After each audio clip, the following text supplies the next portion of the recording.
welcome everybody to GeoHug. Before we do kick off today's session, I would like to take this time to acknowledge the traditional lands which we're all coming from today. I live on the beautiful lands of the Gadigal of the people of the Aurora Nation, and I'd like to pay my respects to the elders past, present, and future. And yes, I am thrilled that we have Andrea Rutley with us today. So Andrea is the head of technical and analytics for Anglo American steelmaking coal business. And her current role as head of technical and analytics is to combine the technical operating functions of mine planning, gas and ventilation, governance, geotechnical engineering, geoscience, coal processing, and data analytics to drive operational performance through risk reduction, planning effectiveness, and resource delineation that enables future growth.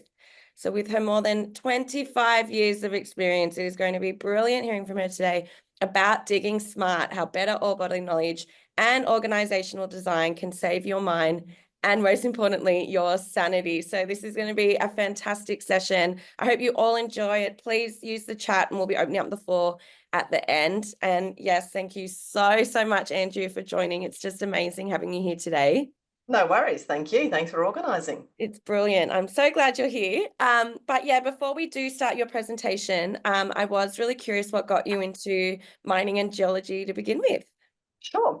It's a funny story, as most of us tend to adapt along our career path. I actually started out doing honours physics and thought I might go into the Air Force or do something in an aviation space, and had literally 10 credit points spare to fill in at my uni degree, and looked across all the different booths that were set up and went, oh, there's no one over at geology. I'll go and have a chat, and found a 10 credit point subject for first year geology and went, that'll be perfect. I'll jump in and do that. Fast forward towards and then gradually just changed and did more and more of the geology.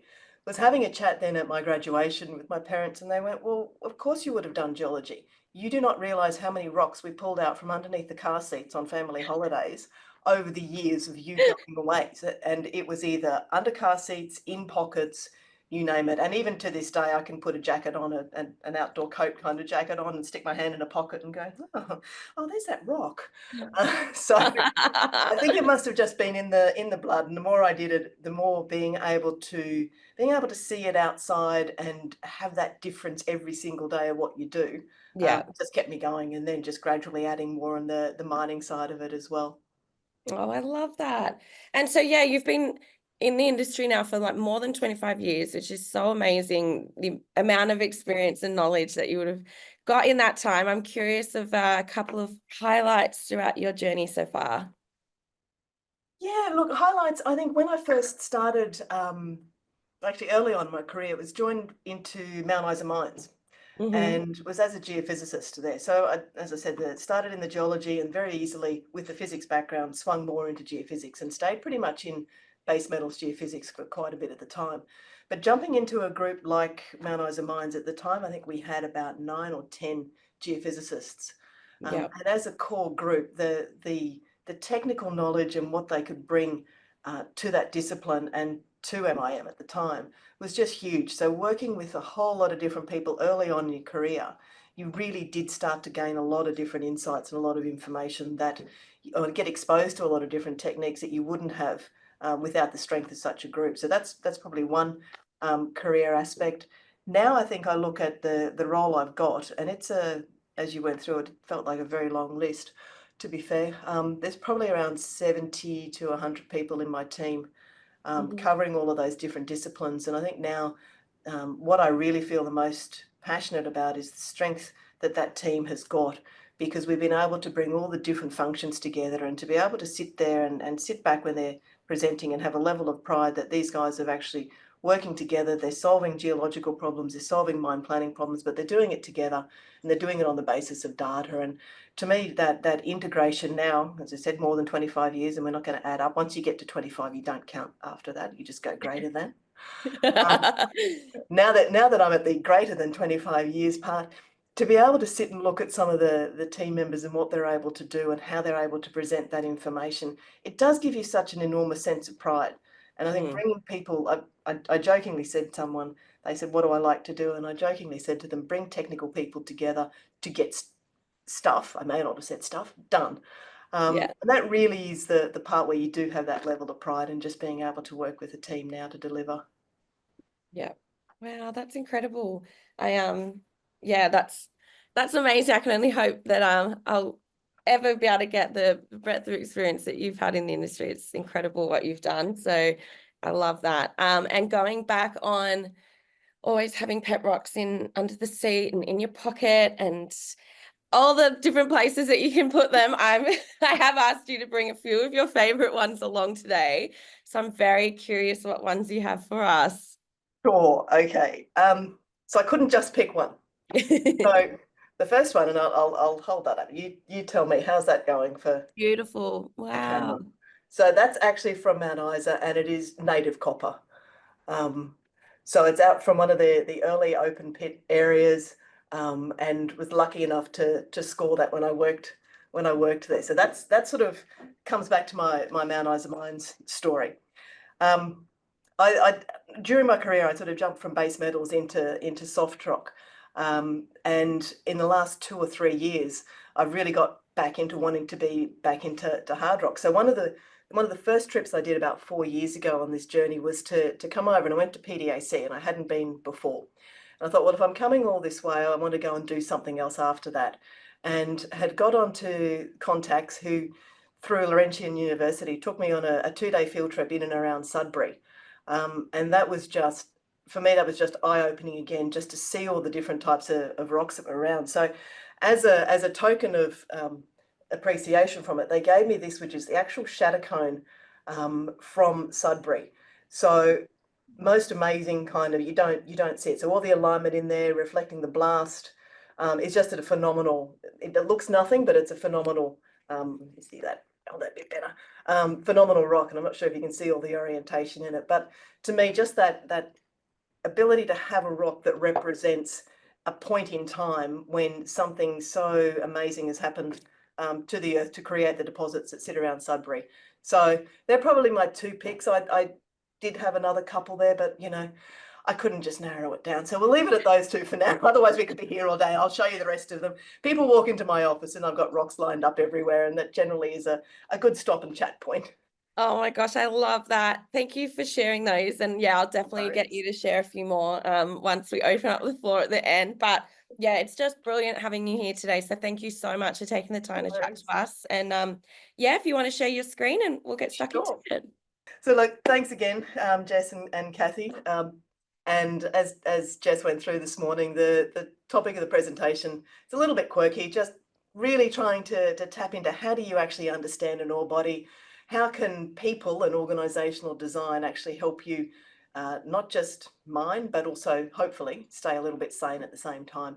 So you'll see I'm doing this on UBC MDRU background, and what I'd like to acknowledge, get this going, there we go, is that this is actually now the work that I am starting to do with the PhD. So I've just literally within the last month got acceptance to start a PhD at UBC, and this is on the Value of Information project, which is being run through the Mineral Deposit Research Unit, supported by IDEON and IMDEX. So some thanks to Dr. Sean Barker, Dr. Cassie Harridan, Carolina Marin Soares, and Dr. Dave Lowry. Can't get your name out, Dave. Sorry, mate.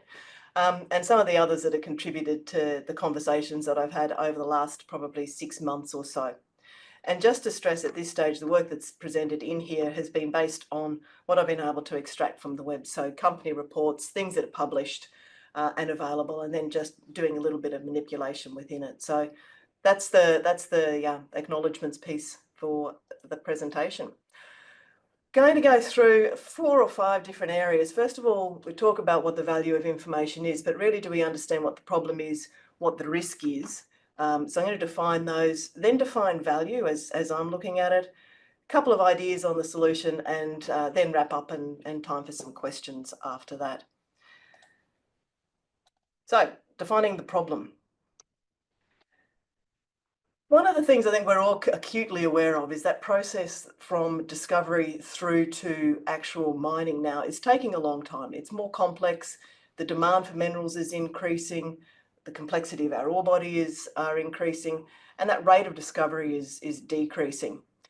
And interestingly, I found a quote from ICMM It says nearly every mineral and metal in use today is a product of mining, and that demand is increasing. So they've clearly articulated the need for it. And I don't think it's lost on any of us exactly what it is that we're going to have to do.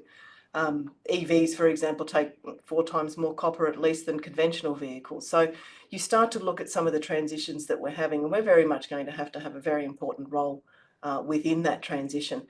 And I pulled a couple of graphs there just to highlight that. The top one there talks to the number of copper discoveries that have been made from 2004 through to 2023.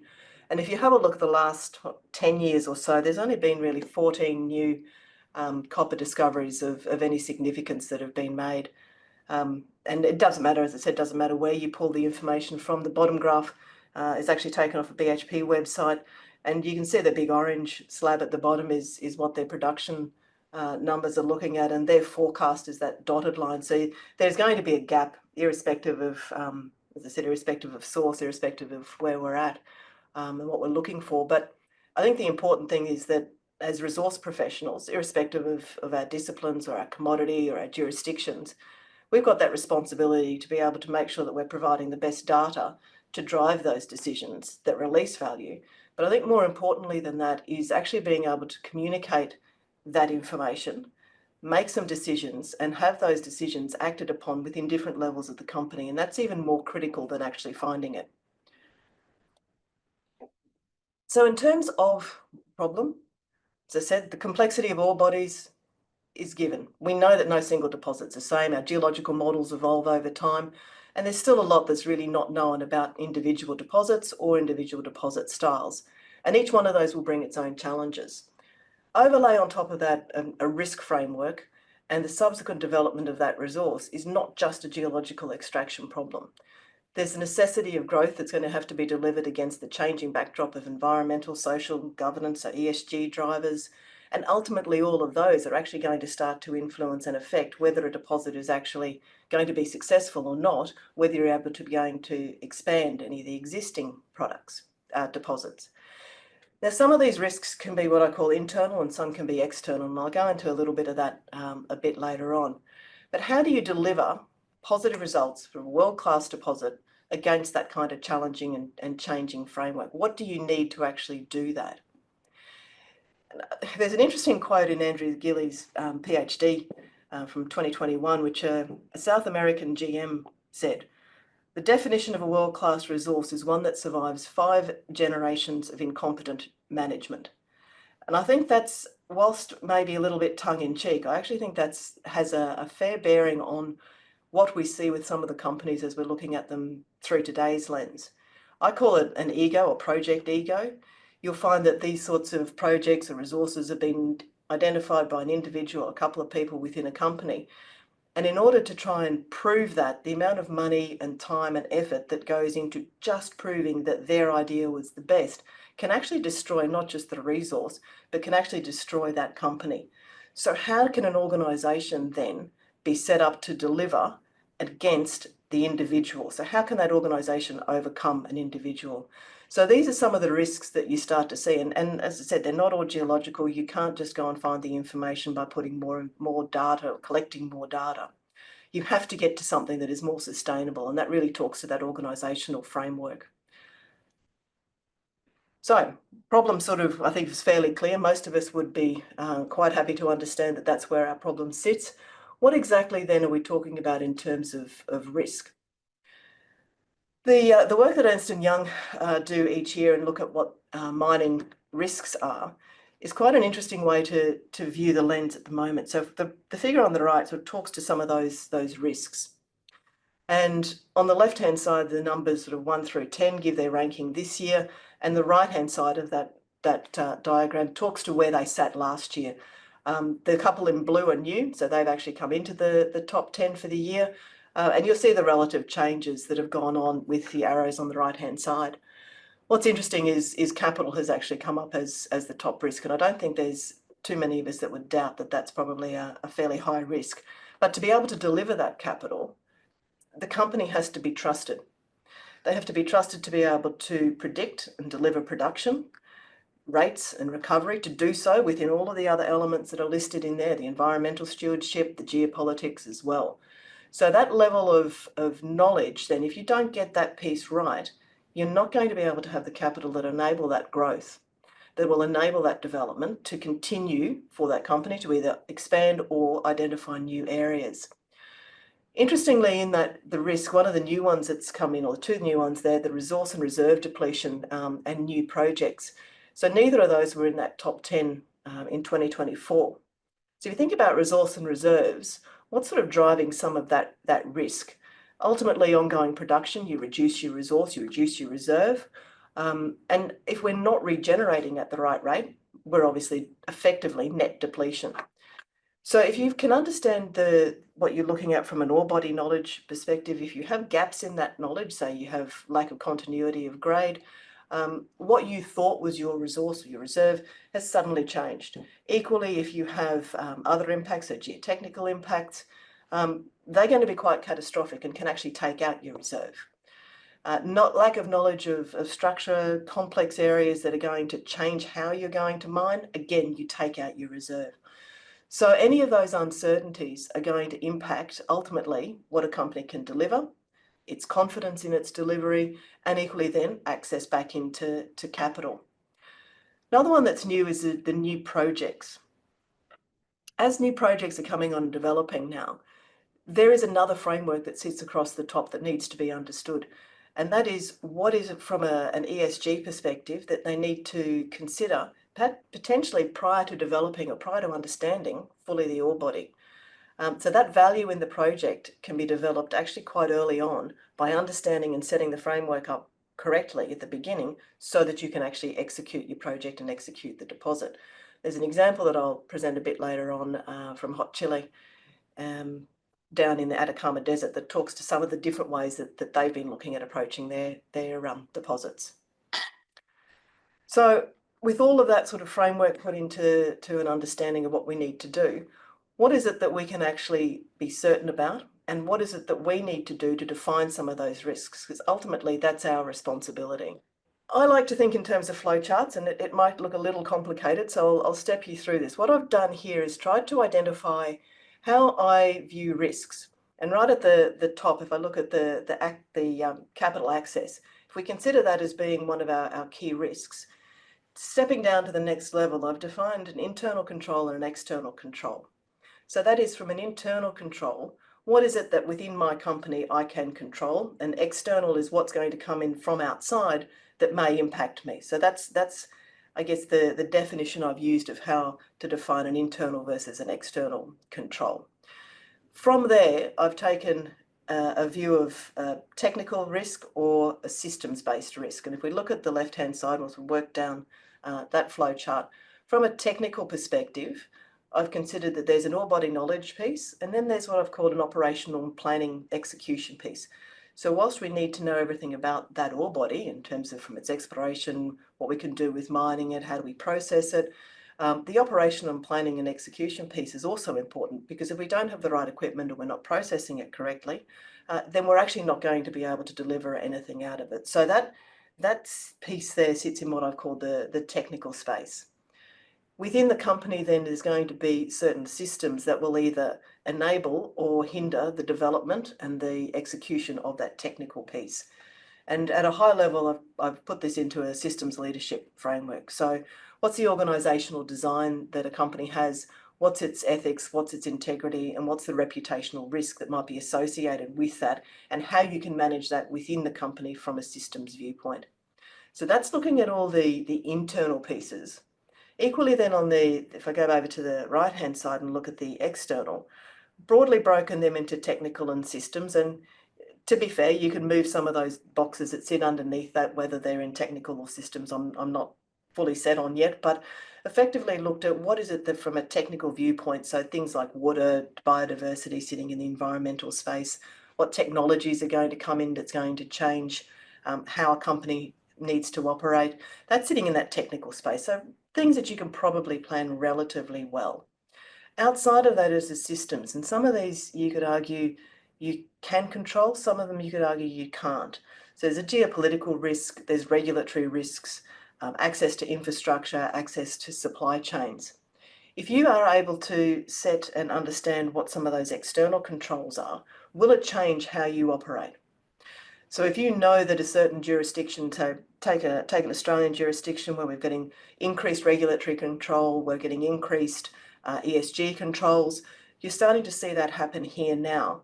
If you don't see that happening in other jurisdictions, but you know that that's where the industry is going to head, can you use some of the lessons that you're seeing in one country and apply them to your project in another country to set yourself up ahead of the game for when those different conditions or different controls come in? So that's the part of the learning from the external, learning from the systems viewpoint.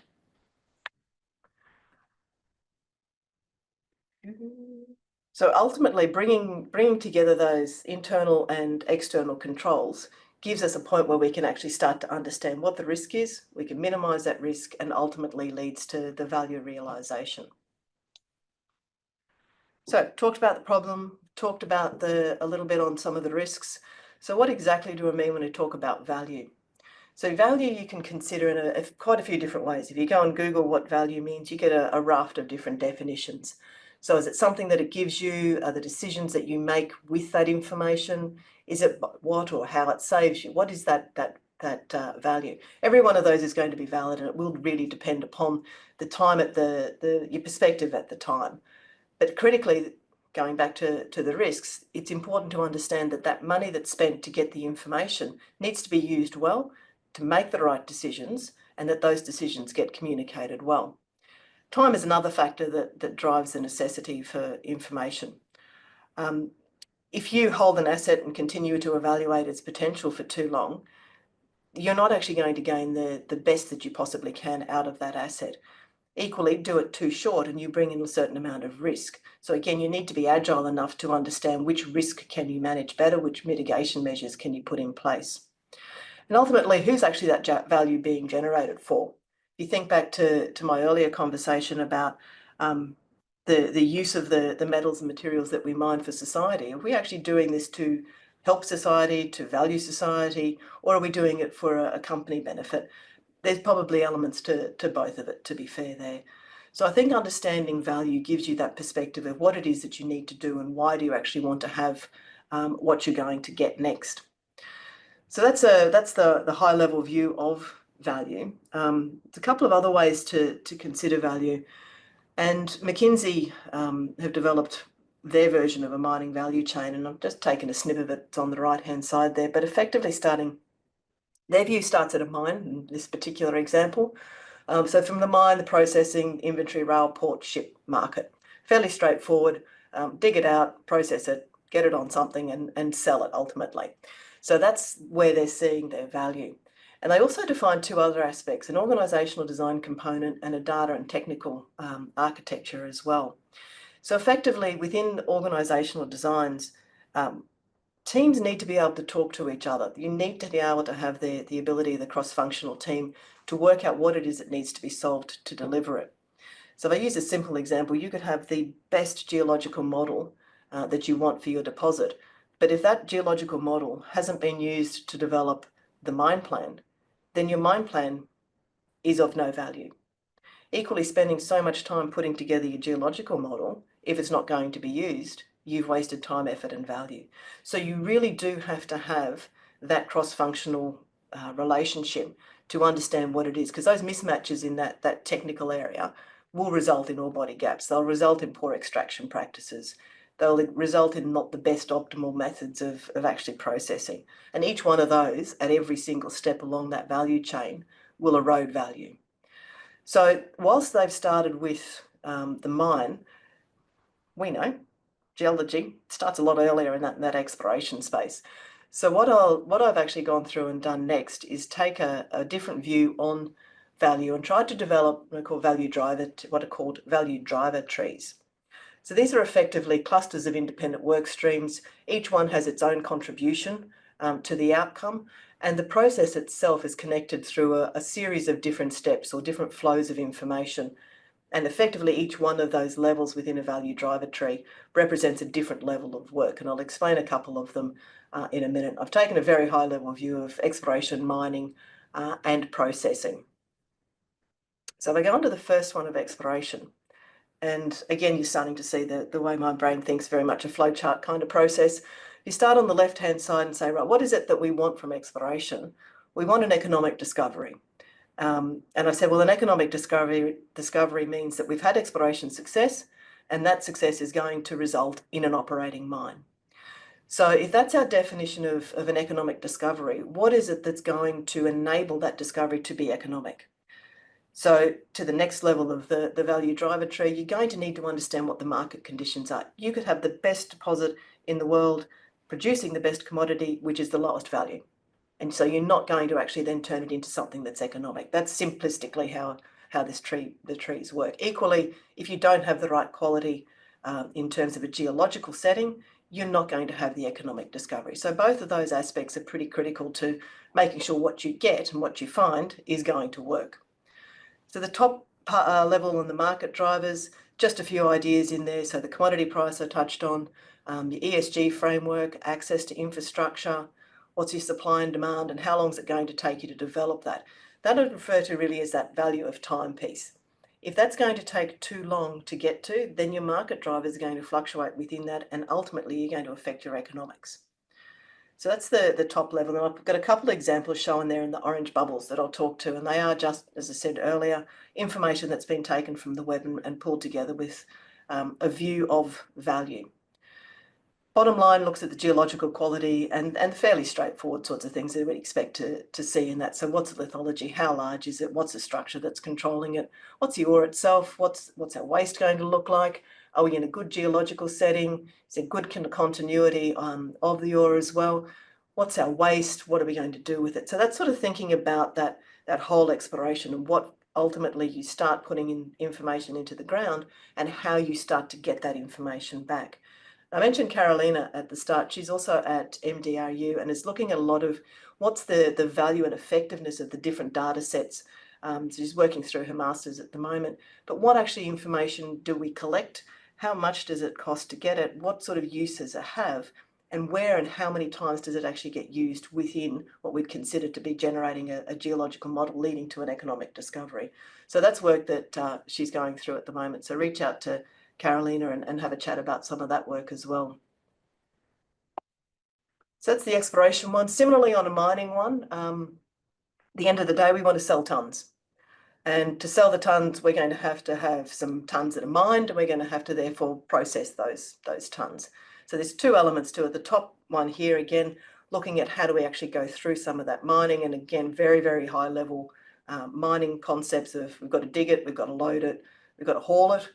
Ultimately, all of those rely on different pieces of equipment, our pit design, blasting, what's it actually going to look like when we do start to blast it. We're going to have to drill it. Is it hard? How do we load the shot? All of those factors, if we are inefficient in any one of those areas, will impact how many tonnes they're actually mined. Similarly, in a processing sense, and I'll jump onto the next one in a bit, we also go through the same process to understand what it is that we need to know to process what we dig out of the ground.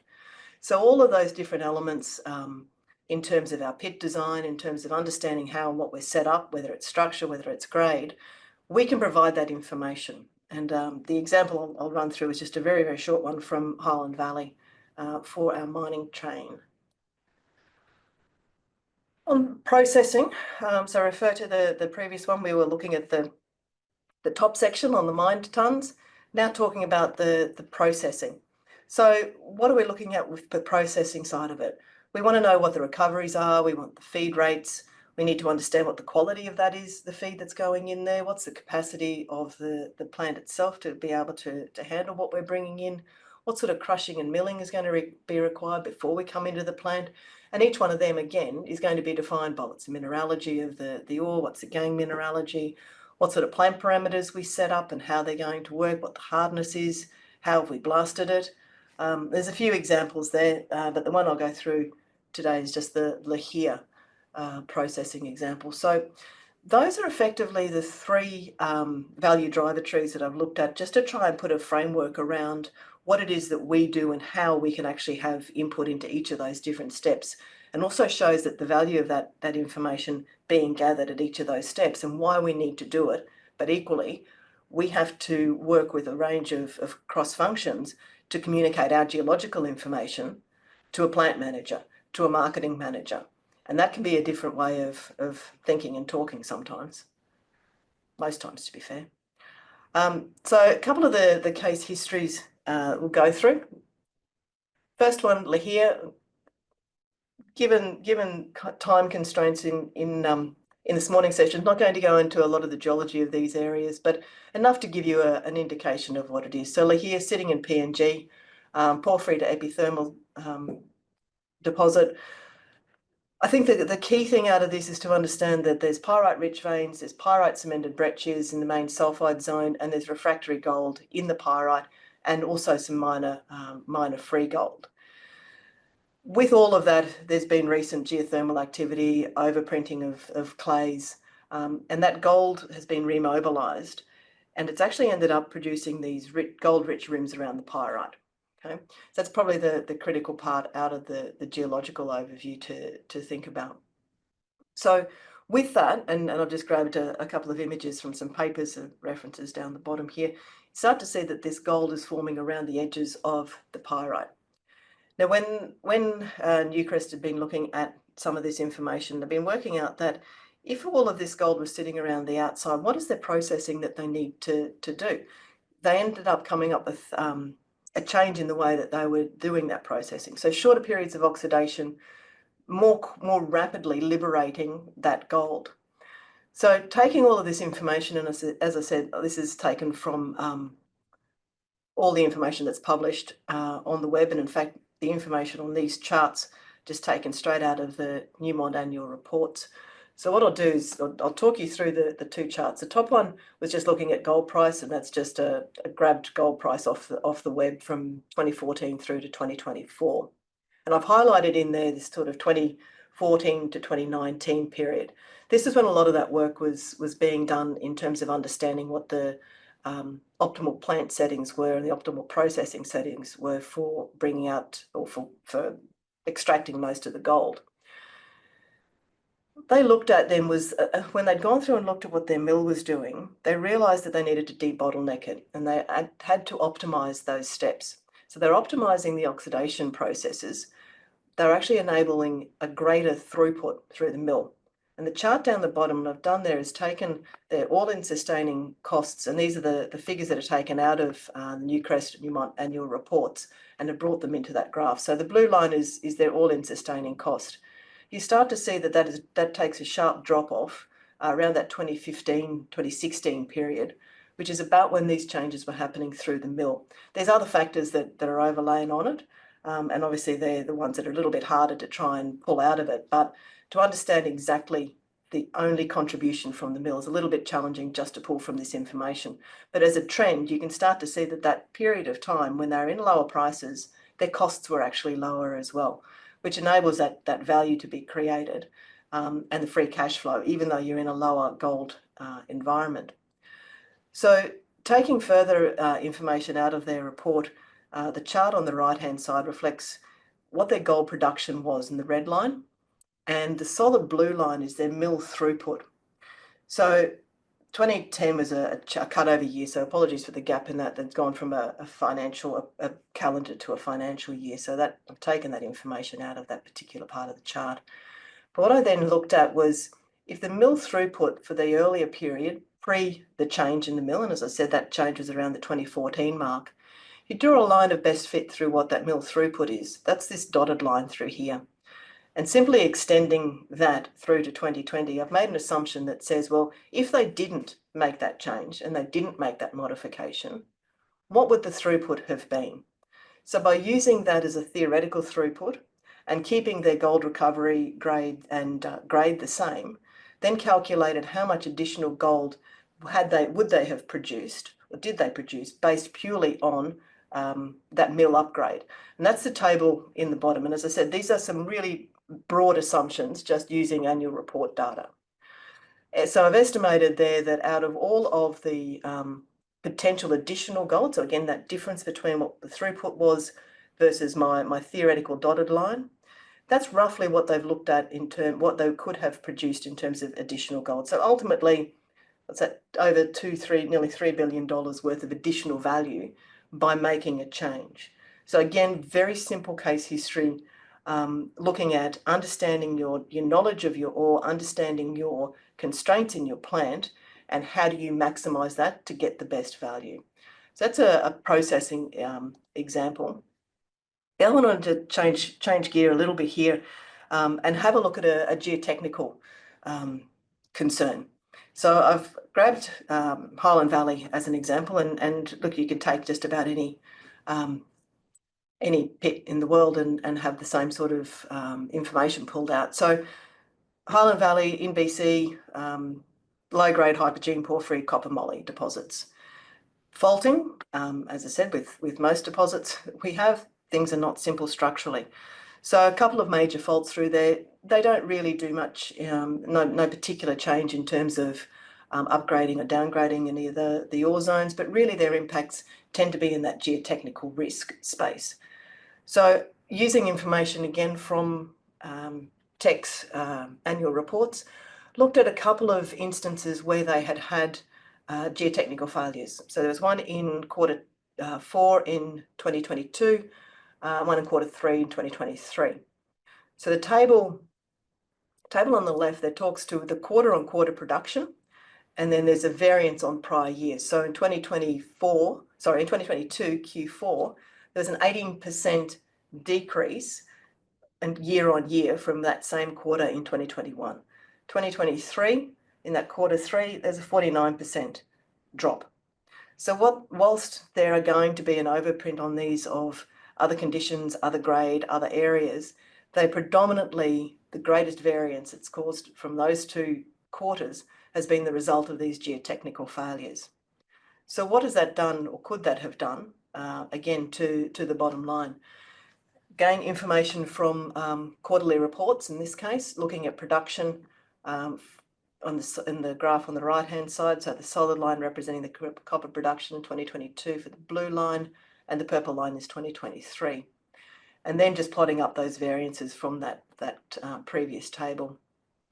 What it's looking at is that saying that in those 2 periods, it's about 10,000 tonnes of copper that's lost. So that's about $86 million if you took a 2023 pricing. So from not actually being able to either understand, identify, or communicate, and again, I haven't gone into the details of exactly the reasons behind these with the individual events, but if you just consider the impact of those, that's a significant bottom line or value loss by not having or communicating the right amount of information. And as I said, you could do this no matter which deposit you look at. Quellaveco, another one, copper production was reduced in 2023, and this is stated in Anglo's report, due to geotechnical failure. Now, known, unknown, planned or unplanned, that's our responsibility to understand how much information did we know about it and how much did we not communicate. And as I'm sure we've all heard, there is a so-called management line that says, oh, we came across something, we didn't know about it, and this has had the impact. Now, the counter to that is the number of technical people that you then have a discussion with that go, oh yeah, we knew about that, and we told them about that. So where is the failing here? Is it in our responsibility to understand, define, and communicate? And equally, is it in a management perspective to understand that communication? So why do we have these gaps? And we'll have heard these gaps, I'm sure, throughout our different careers. Taking a step into South America, just one on Candelaria, we talked about the value of time. If you're considering deposits that you're finding and developing, they tend to have a long lead time. The example here from Candelaria, discovered in 1987, feasibility study in 1990, start construction in 92, and produced from 1995. So that's about 8 or 9 years in terms of finding and developing. Now, granted, it's in a known environment and it's probably in a little bit easier deposit setting, but it's still a short period of time. So what is the value of that time? Information from, no matter where you look statistically, more than 16 years from a discovery through to production. So if they've reduced that period of discovery to production by 9 years, what value have they actually added to it? And again, taking data from annual reports, just looking at what copper tonnes were produced year on year from a 2015 through to 2023, and the average copper price. So if you said that from when it was found and first discovered through to your 16 years, over that period of time, if you've been able to accelerate that by 9 years, what value have you actually realised? So taking each one of those year on year and assuming an average production rate during that period of 9 years, about 140,000 tonnes per annum at an average of 3.11 a pound, comes out at more than $9.5 billion. So if you were considering how do you accelerate your exploration through to development, through to operation, and you had $9.5 billion on the table that you could grab, you would be wanting to be able to access that far quicker and far easier. So what is it that enabled them to do this and to be able to be flexible enough to still continue to produce? So that gives you an indication of what that, I call it value now versus value later. Sure, they would eventually get there and extract those tonnes, but by bringing it forward, have they been able to have access to capital? Is there greater expansion that's been able to have happened? It gives you an opportunity for acquisition as well. So access to capital, again, by understanding and accelerating your projects has a huge value, or can have a huge value. The final example, the final example is the Costa Fuego project from Hot Chili Resources in the Atacama Desert. If you recall in my Ernst & Young diagram, one of the new risks that came in was new projects. So when you look and have a chat to the people from Hot Chili, yes, they've got a resource and they've defined it there. That's the state of the resource as at the 31st of March 2022, again, just taken from their website. 3 deposit areas, Cortadera, Productura and San Antonio deposits within that region. Projects in pre-feas. Now, sitting in the middle of the Atacama Desert, it's a little challenging for water security and sometimes access to infrastructure is certainly a risk. So if you consider what they have been doing and how they've been developing this, those geological risks are always going to be there, and they're doing work to understand the geological risks. They're doing geophysical surveys as well. But at the same time, they're also going through and understanding what their environmental and regulatory risks are.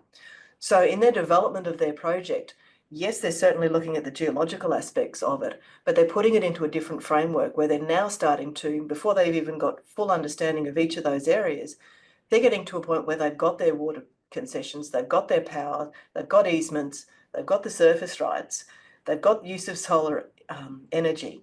So that EIA that they're developing has significantly advanced this project and has enabled them to actually get ahead of the game, whilst not necessarily doing what you'd consider to be a traditional understand your geology and then move into your execution phase. It's almost like trying to run the execution phase faster than you are running your geological phase.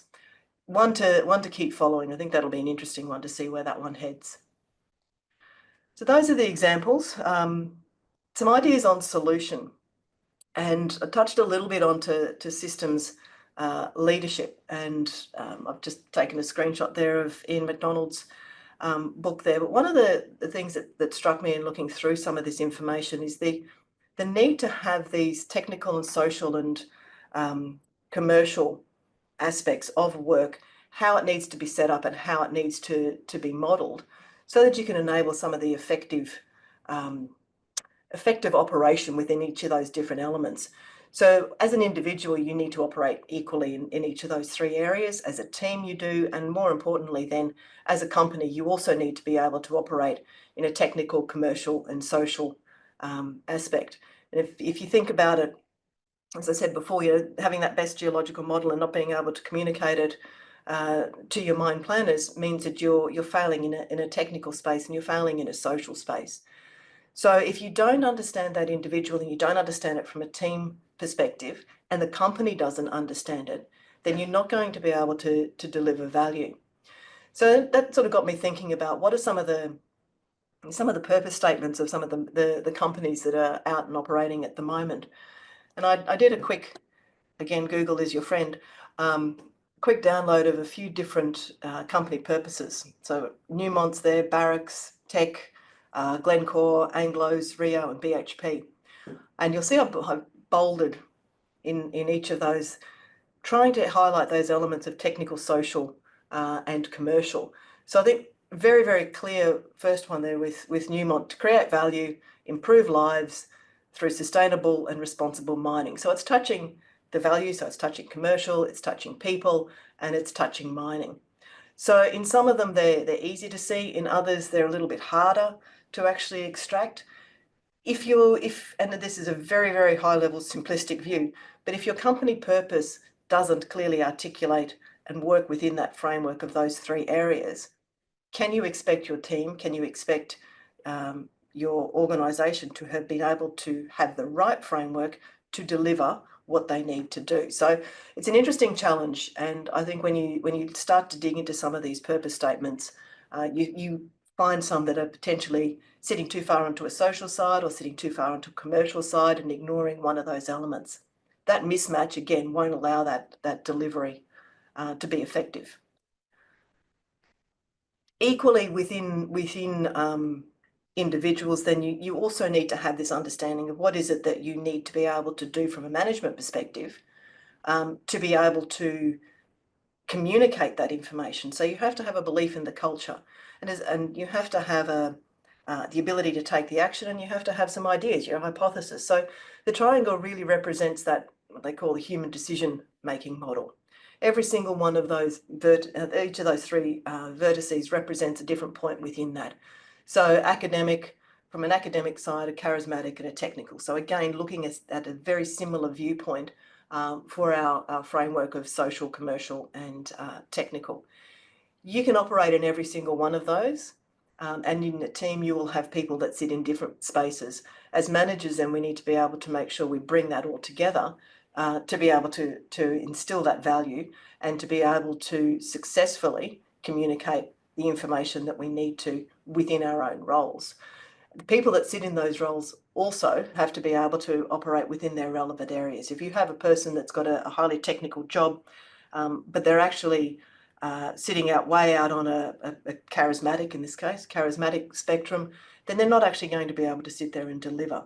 So you've got to make sure that when you bring teams together, not only are they the right teams, but the people within those teams have to understand very clearly what their role is, what their purpose is, and that they need to be able to be the right people to deliver that work as well.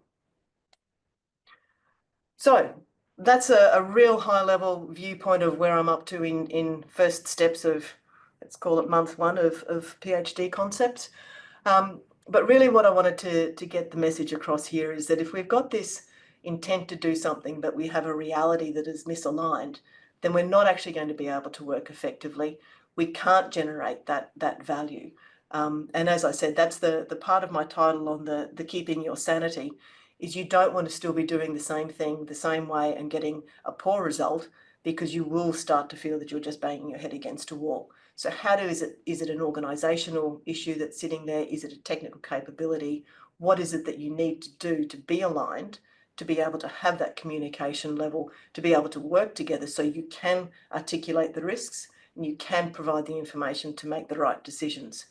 So next steps for me, expand on some of those examples, dig into them a little bit deeper, and also look at different company structures, and further into their purpose and their design, because every size company will have a different structure that fits for what it needs to do, whether it's a major, a mid-tier, or a junior. Each one of those is going to be set up differently. So going to start having a look at different company structures, look at what they're actually able to do, and start to form that framework that says, from ore body knowledge through to organisational design, link the two together, we get value and companies are successful. And we create the right environment for our societies to continue to grow as well. Thanks, Jess.